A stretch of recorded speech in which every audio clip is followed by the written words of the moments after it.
Private कंपनियों में recharge के दाम बढ़ाने के बाद हर कोई बीएसएनएल की ओर जाना चाहता है।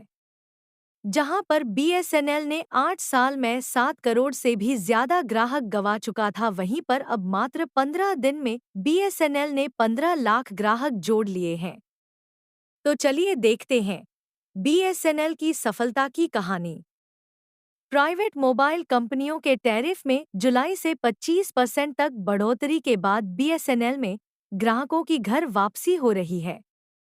2 दशक पहले भारतीय टेलीकॉम बाजार में 18% से ज्यादा हिस्सेदारी वाली बीएसएनएल की मौजूदा हिस्सेदारी 3% से भी कम बची है। मई में इसे 15,000 नए ग्राहक मिले थे, तो जून में 58,000 घट गए। हालांकि अब हालात बदल रहे हैं। कंपनी जुलाई के शुरुआती 15 दिन में ही 15 लाख से ज्यादा ग्राहक जोड़ चुकी है। बीते 8 साल में 7 करोड़ यानी कि करीब 76% ग्राहक गंवाए थे। अब 15 दिन में 6% से भी ज्यादा नए जुड़ गए हैं। बीएसएनएल में पोर्टिंग यानी दूसरी कंपनी से शिफ्ट होने वाले ग्राहक भी बढ़ रहे हैं। इसमें यूपी, बंगाल है। सेवाओं में सुधार का लाभ मिला है। टेलीकॉम एक्सपर्ट पंकज महेंद्रू ने कहा कि बीएसएनएल ने 25,000 से ज्यादा टावर अपग्रेड किए हैं। इसके अलावा 20,000 नए टावर लगाने की प्रक्रिया जारी है। इससे सेवाओं में सुधार हुआ। नए ग्राहक तेजी से बढ़ने लगे हैं। लेकिन data speed, voice quality, coverage area में अभी भी सरकारी कंपनी प्राइवेट प्लेयर से काफी कमजोर है। निजी कंपनियों से मुकाबला करने के लिए अभी लंबा सफर तय करना है। बीएसएनएल देश भर में अगस्त से शुरू करेगी 4G सर्विस। इसी साल अगस्त से बीएसएनएल देश भर में 4G सर्विस शुरू करेगी। न्यूज एजेंसी पीटीआई ने इसकी जानकारी 6 मई को एक अधिकारी के हवाले से दी है। एजेंसी के अनुसार बीएसएनएल की ये सर्विस पूरी तरह से स्वदेशी टेक्नोलॉजी पर बेस्ड होगी। इस स्वदेशी टेक्नोलॉजी को IT company Tata consultancy services TCS और टेलीकॉम रिसर्च ऑर्गेनाइजेशन सी की पार्टनरशिप वाले कंसोर्टियम ने मिलकर डेवलप किया है। इसका इस्तेमाल करके बीएसएनएल ने पंजाब में 4G सर्विस शुरू कर दी है और करीब 8 लाख कस्टमर्स को अपने साथ जोड़ भी लिया है। पीटीआई के अनुसार बीएसएनएल अधिकारियों ने 4G नेटवर्क पर 40 से 45 मेगाबिट प्रति सेकेंड की मैक्सिमम स्पीड का दावा किया है। रिपोर्ट के अनुसार सी की 4G टेक्नोलॉजी कोर पंजाब में बीएसएनएल नेटवर्क में बहुत अच्छा प्रदर्शन कर रही है। इसे पिछले साल जुलाई में इंस्टॉल किया गया था। ऐसी जटिल टेक्नोलॉजी की सक्सेस को साबित करने में 12 महीने का समय लगता है, लेकिन सी कोर 10 महीने में ही स्टेबलाइज्ड हो गया है।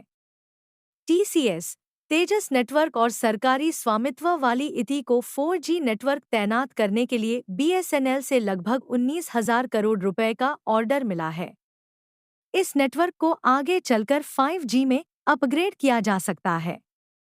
1 लाख से भी ज्यादा टावर लगाए जा रहे। बीएसएनएल पूरे भारत में 4G और 5G सेवाओं के लिए 1 लाख से भी ज्यादा टावर लगाने की प्रक्रिया में है। कंपनी ने देश भर में 4G सेवा के लिए 9,000 से अधिक टावर स्थापित किए हैं।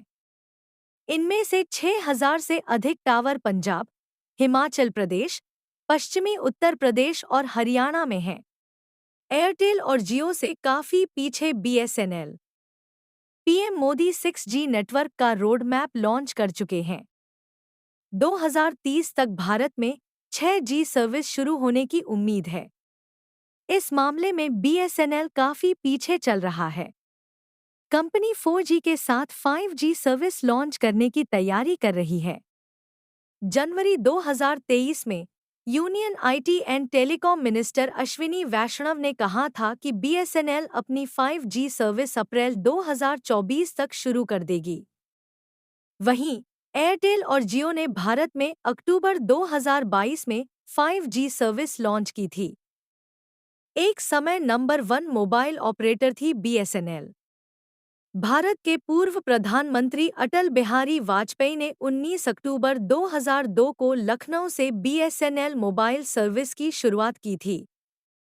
लॉन्च होने के मात्र 1 से 2 सालों में ये भारत की नंबर 1 मोबाइल सर्विस बन चुकी थी। निजी ऑपरेटरों ने बीएसएनएल के लॉन्च के महीनों पहले मोबाइल सेवाएं शुरू कर दी थी, लेकिन बीएसएनएल के सेल-1 ब्रांड की मांग काफी बढ़ गई थी। जब बीएसएनएल की सर्विसेज की शुरुआत हुई, उस वक्त प्राइवेट ऑपरेटर 16 रुपये प्रति मिनट कॉल के अलावा 8 रुपये प्रति मिनट इनकमिंग के भी पैसे चार्ज करते थे। बीएसएनएल ने इनकमिंग को फ्री किया और आउटगोइंग कॉल्स की कीमत 1.5 रुपये तक हो गई। 2002 से 2005 का ये वक्त बीएसएनएल का सुनहरा दौर था। हर कोई बीएसएनएल का सिम चाहता था। इसके लिए 3 से 7 किलोमीटर लंबी लाइनें लगती थी। बीएसएनएल की ऐसी हालत क्यों हुई? साल 2000 में स्थापना के बाद बीएसएनएल के अधिकारी निजी ऑपरेटरों को चुनौती देने के लिए जल्द से जल्द मोबाइल सर्विस शुरू करना चाहते थे, लेकिन उन्हें जरूरी सरकारी सहमति नहीं मिली। जल्द से जल्द सरकारी सहमति नहीं मिलने का दौर आगे भी जारी रहा। 2006 से 12 के बीच जहां बीएसएनएल की क्षमता में मामूली इजाफा हुआ, वहीं प्राइवेट ऑपरेटर्स कहीं ज्यादा आगे निकल गए। लोगों ने नेटवर्क कंजेशन और अन्य समस्याओं के कारण बीएसएनएल छोड़ प्राइवेट कंपनियों की ओर रुख किया। साल 2010 में जब 3G स्पेक्ट्रम की नीलामी हुई तो सरकारी कंपनी होने के कारण बीएसएनएल ने हिस्सा नहीं लिया। बाद में बीएसएनएल को उसी दाम पर स्पेक्ट्रम मिले, जिस दाम पर निजी कंपनियों को मिले थे। इसका सीधा असर बीएसएनएल की आर्थिक स्थिति पर पड़ा। देश में मोबाइल क्रांति जोर पकड़ने के साथ ही लैंडलाइन कनेक्शन में तेजी से गिरावट हुई।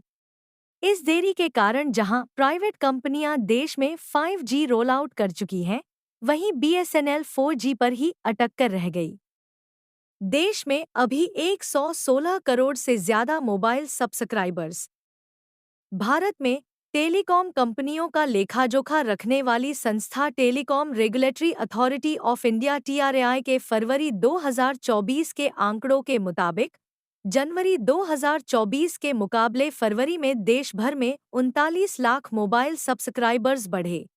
और अगर हम जून की बात करें तो जून मात्र 2% ही सब्सक्राइबर रह गए हैं, लेकिन जुलाई में अच्छा प्रदर्शन किया है। तो अब देखना यह होगा कि क्या बीएसएनएल वापस टेलीकॉम सेक्टर में अपना कदम जमा पाता है या नहीं। आप सबको क्या लगता है, हमें कमेंट में ज़रूर बताना।